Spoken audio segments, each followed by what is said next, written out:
Hello, friends. I'm going to attempt to be outside once more for this lesson. I may start coughing and sneezing again, but that's okay. It's too pretty to be inside. I know my allergies are kicking my butt right now, but that's okay.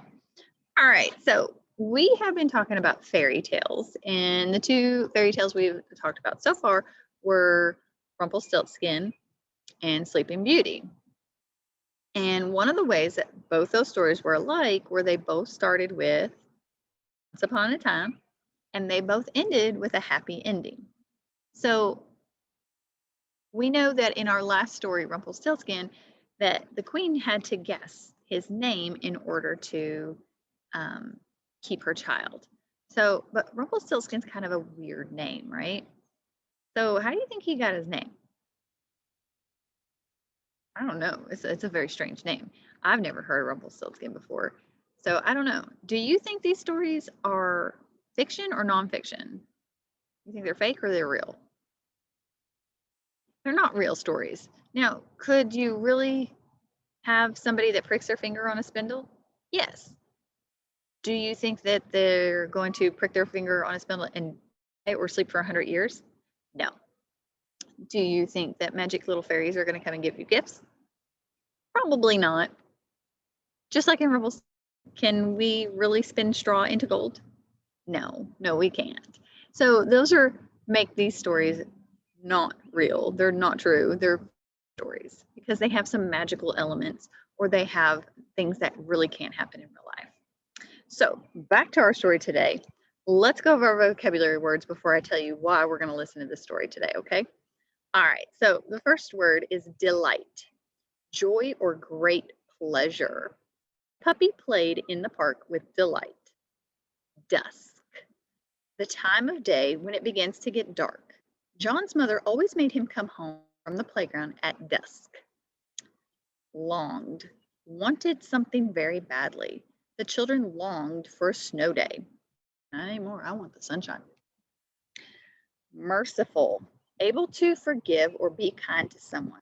Amelia was merciful and stopped teasing her little brother when she saw that he was becoming sad.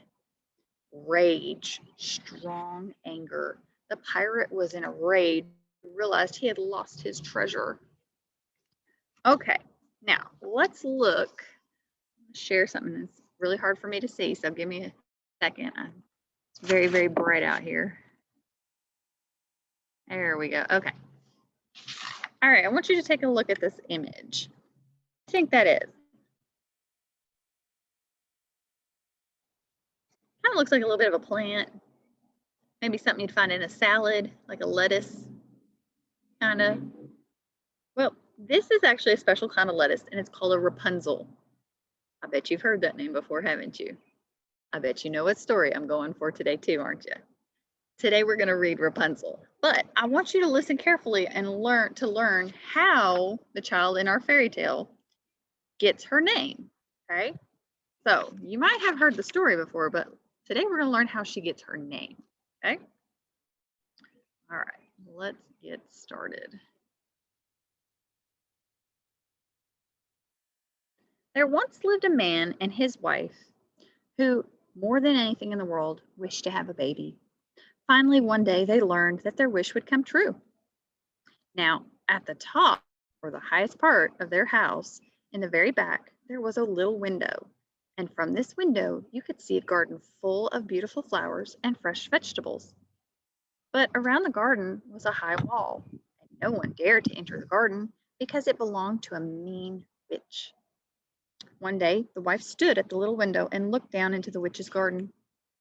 There she saw fine-looking leaves of Rapunzel, which is kind of a lettuce, and it looked so fresh and green that she felt that she simply must have some. Day after day, she longed for it, so she wanted it really badly.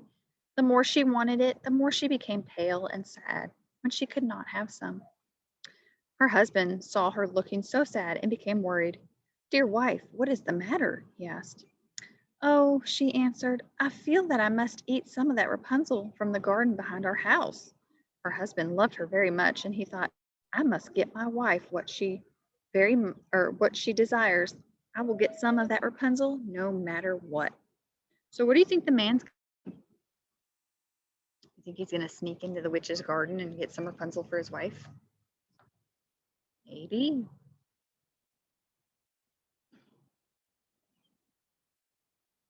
That night, he climbed over the wall into the witch's garden. He quickly filled a sack with Rapunzel and brought it back to his wife. At once, she ate it with delight, so she was very happy. But she liked it so much and it tasted so good that the next day she longed for it twice as much as she had before. So that night, the husband climbed the wall again and picked more Rapunzel. He turned around to go back when he saw before him the angry eyes of the witch. Uh-oh.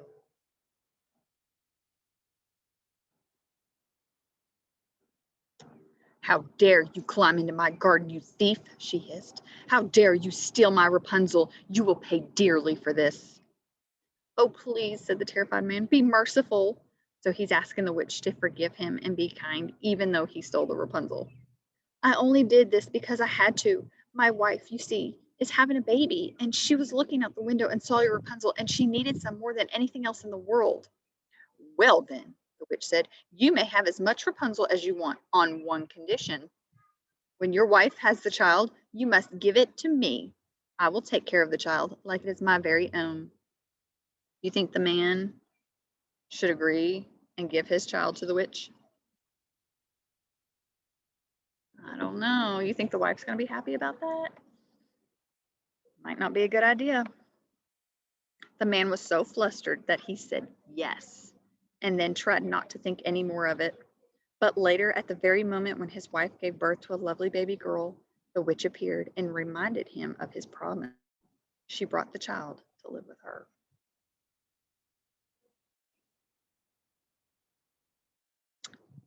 The witch named the baby Rapunzel. So why do you think she named Rapunzel? Because that's what the man was stealing, was Rapunzel. And she grew up to be a beautiful girl. When Rapunzel was 12 years old, the witch took her deep into the forest. There she locked her in a tower with no steps and no door, only a small window near the top. So why do you think the witch locked Rapunzel in the tower? Yeah, she didn't want the parents to get her, did she? Whenever the witch wanted to be let into the tower, she would cry from the ground below, Rapunzel, Rapunzel, let down your hair. Rapunzel had beautiful long hair that shone like gold. When she heard the voice of the witch, she would open the window and let her hair fall down, down to the ground far below. Then the witch would hold onto the hair and climb up to the tower window.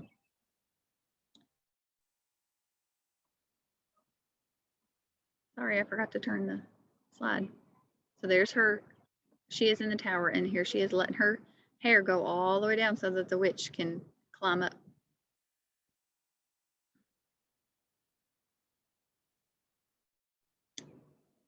A few years passed like this when one day the king's son, so he is the prince, was riding through the forest, and he came upon the tower. As he came near, he heard a voice singing so sweetly that he stood still and listened. It was Rapunzel in her loneliness trying to pass away the time with sweet songs. The prince wanted to go inside to see her, so he looked for a door in the tower, but there was none. He rode home, but the song had entered into his heart, and every day he went into the forest and listened to it. So, what they mean by the song had entered into his heart, it means that he fell in love with Rapunzel's song.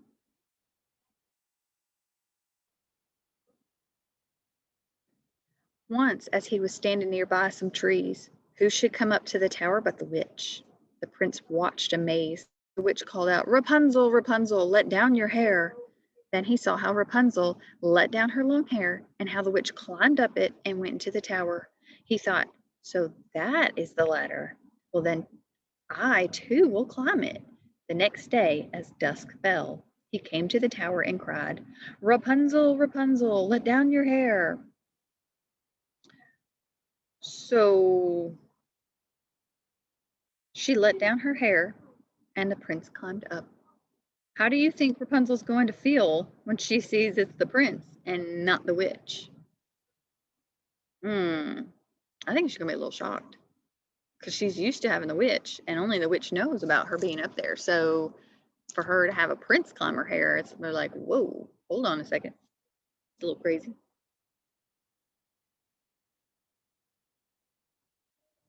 Rapunzel was greatly frightened when she saw the prince, so she wasn't shocked, she was scared. For she had never seen a man before, but he spoke kindly to her and told her how her singing had entered his heart and how he felt he could no longer. Let's try that again. But he spoke kindly to her and told her how her singing had entered his heart and how he felt he could have no peace until he had seen her. Then Rapunzel forgot her fear, and when he asked her to be his wife, she put her hand in his hand and said, I would gladly go with you, but I have no way to get out. Do this for me. The next time you come, bring a bundle of silk. Then bring some more each time you come, and I will make a ladder of it. When it is finished, I will use it to climb down from this tower. And then you will carry me away from here on your horse. They agreed that he would come to her every evening, since the witch only came in the daytime. So, what do you think the witch is going to do when they find out she's plotting to leave? So things went on this way until one day Rapunzel, without thinking, said to the witch, "Why do you climb up so slowly? Well, it takes the king's son only a moment." "Oh, you wicked child," screamed the witch. "I thought I had you hidden here from all the world, but you have betrayed me." In a rage, so very strong anger, the witch grabbed a pair of sharp scissors and cut off poor Rapunzel's hair. So why do you think the witch is angry enough to cut off her hair? She wanted to keep her all by herself, and the prince had been coming. Then the witch took Rapunzel from the tower and brought her to live deep in the forest. Oh no. So what's going to happen when the prince comes? Later that day, when evening fell, the prince came and called out, "Rapunzel, Rapunzel, let down your hair." The witch lowered the cut off hair, and the prince climbed up. But instead of seeing his dear Rapunzel at the top, he saw the gleaming eyes of the witch. "Aha!" she cried and laughed at him. "You came for your darling, but the sweet bird is no longer in its nest and sings no more. You will see her no more." Filled with horror and sadness, the prince fell from the tower. The fall did not hurt him badly, but the thorns on which he fell cut his eyes and blinded him, so he can't see now.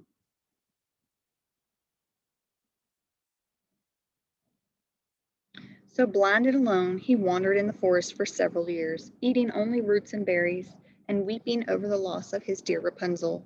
At last he came to a place in the forest where Rapunzel herself was wandering. He heard a sweet voice that he thought he had heard somewhere before. When he went toward the sound, Rapunzel saw him, wrapped her arms around his neck, and wept. When Rapunzel's tears touched the prince's eyes, he could see again. He was both happy and amazed because he thought he'd never see her again.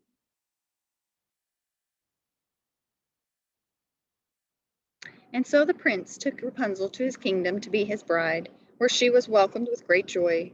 They were soon married, and they lived happily ever after. Okay, friends, let's talk about our story here. Let me get out of here. There we go. All right, in the beginning of the fairy tale, what does the woman long for from the witch's garden? Rapunzel. It's like a lettuce. What happened to her before she gets some? She was ill and sad. What does her husband do? He goes and steals the Rapunzel from the garden, doesn't he? Do you think there is any other way he could have solved the problem? There's lots of ways. He could probably gone over to the witch, could have asked if he could get some, or maybe paid her for some, couldn't he?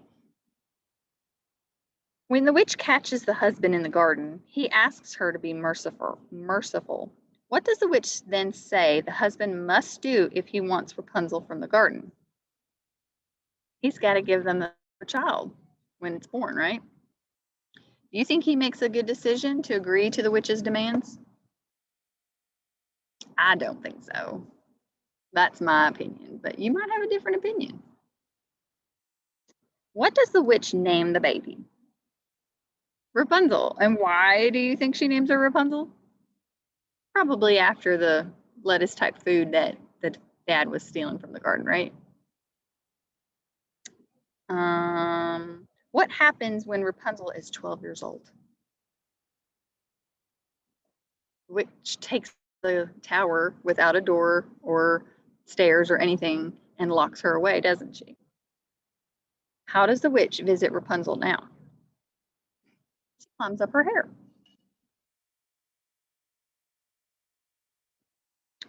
How does the prince discover that Rapunzel exists? He heard her singing when he was riding through the forest, didn't he? So what happens when the witch finds out that the prince has been visiting Rapunzel? She gets angry, she cuts off Rapunzel's hair and takes her and makes her live in the woods now, right? Or in the forest. Then she tricks the prince into climbing up and he falls from the tower. So does this fairy tale have a happy ending? Yeah. And why?